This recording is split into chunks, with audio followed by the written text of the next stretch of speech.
జిల్లాలో చేవెళ్ల కాంగ్రెస్ ఎంపీ అభ్యర్థిగా రంజిత్ రెడ్డి నామినేషన్ దాఖలు చేశారు. భారీ ర్యాలీగా తహసీల్దార్ కార్యాలయానికి చేరుకుని నామినేషన్ పత్రాలను రిటర్నింగ్ అధికారికి అందజేశారు.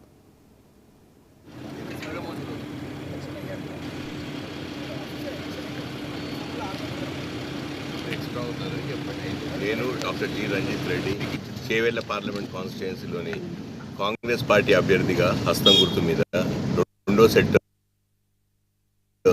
నామినేషన్ దాఖలు చేయడం జరిగింది.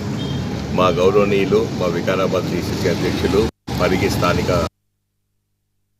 శాసనసభ్యులు అన్న పెద్దలు రామ్మోహన్ రెడ్డి గారు, మా టిమ్రిస్ చైర్మన్ సోదరుడు ఫహీం భాయ్ గారు, మా షేర్లింగంపల్లి నియోజకవర్గ ఇన్ఛార్జ్ జగదీష్ గౌడ్ గారు, మా మహేశ్వరం ఎంపీపీ సునీత అంధ్యానాయక్ గారు సమక్షంలో ఇవాళ సెకండ్ సెట్ నామినేషన్ దాఖలు చేయడం జరిగింది. చాలా చాలా సంతోషం.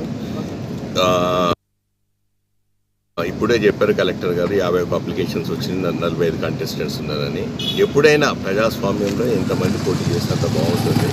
మనకు కావాల్సింది రాబోయే తరాలకు, రాబోయే రోజులకు, మన పిల్లల భవిష్యత్తు కోసం మన ప్రజాస్వామ్యాన్ని ఎలా కాపాడుకోవాలన్నదానికి ఇది ఒక నిదర్శనం. ఇంతమంది రావడము, నామినేషన్ వేయడము, రాబోయే పోటీలో ఎవరి వ్యూహం, ఎవరి అభిప్రాయాలు వాళ్ళు చెప్పాలి, ప్రజలు నిర్ణయించాలి. ప్రజలు ఎప్పుడైనా వాళ్ళు నిర్ణయితలు కాబట్టి వాళ్ళు అనుకున్నది ఏమి కావాలి, ఎందుకంటే వాళ్ళ భవిష్యత్తు కోసం వాళ్ళు ముందుకు రావాలి, వాళ్ళు ముందుకు పెద్ద సంఖ్యలో రావాలి.